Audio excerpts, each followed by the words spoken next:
Today's gospel story is kind of a little unusual in that it's clearly a piece. It's clearly a logical unit of storytelling, narrative, right? And it starts with a rather harsh sounding prophecy of Jesus saying, this is where we're going, and this is what's going to happen, right? And it's pretty dire, it sounds like. And then at the very end, there's this teaching about what it means to be a disciple, right? And in fact, a discipleship based upon the life of Jesus himself, right? The Son of Man did not come to be served, but to serve, and to give his life as a ransom for many, right?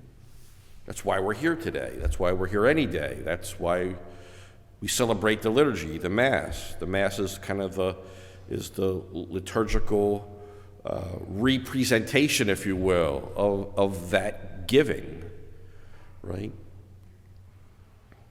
So you've got these two rather strong, almost very difficult pieces, challenging teachings, right? But in the middle is this kind of almost amusing story, right? And it's once again, we see the disciples of Jesus, whether it be Peter or one of the 12, or in this case, a relative of the two of the 12, just clearly don't get it. Right? So we have the wife of Zebedee, who doesn't have a name. She's just the mother of the sons of Zebedee.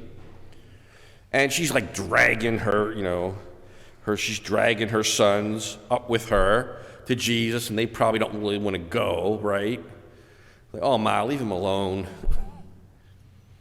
right?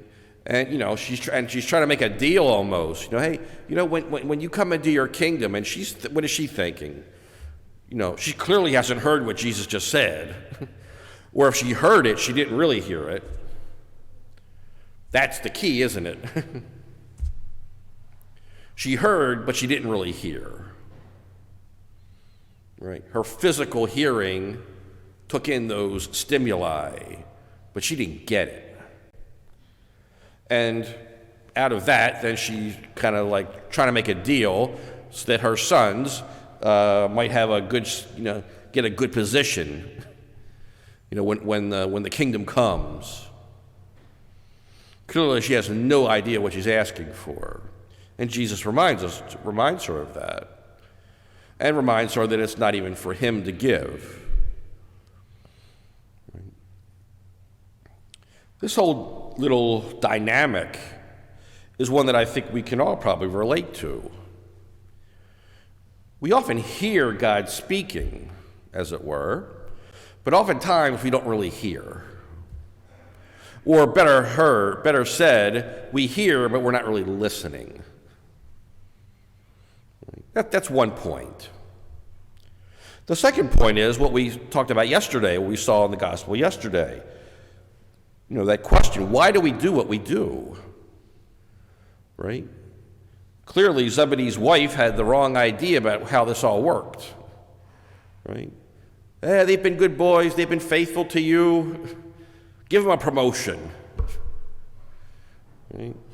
Give them a good spot in the kingdom. Give them a good job. Give them some power. Give them some authority. Right? We as Christian disciples, let's be honest with ourselves. We're reward driven, right? We know where we want to be ultimately, right? And in fact, it's been promised to us in our baptisms, right? We're looking for salvation. That's what we want. That's why we're here. That's what human life is ultimately about. And the reality is we get there on our own in a certain sense, right? We will be judged on our own individual merits. Is it like, okay, this whole crowd, more or less, okay, come on in. Right? Each of us will be judged, right? We each have our own project of salvation, as it should be, because we're all different. right? We've all have different experiences in life. We've all been given different gifts, talents. We've all had different moments of suffering and challenges, trials. Everybody's journey is different,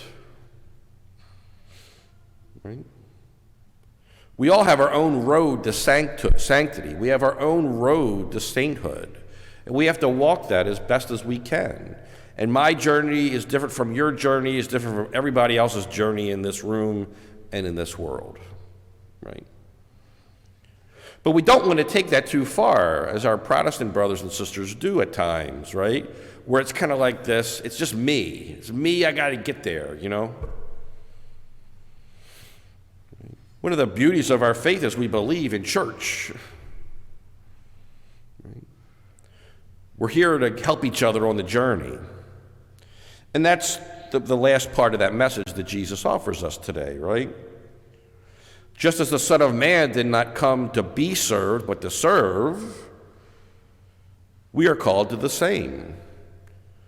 We are called to help each other on the journey, to be a support and encouragement, a good example, right? Compassionate, hopefully, extending the forgiveness that we desire to the other, right? And if we can do that, then we're doing what Jesus did, right? We are serving rather than being served.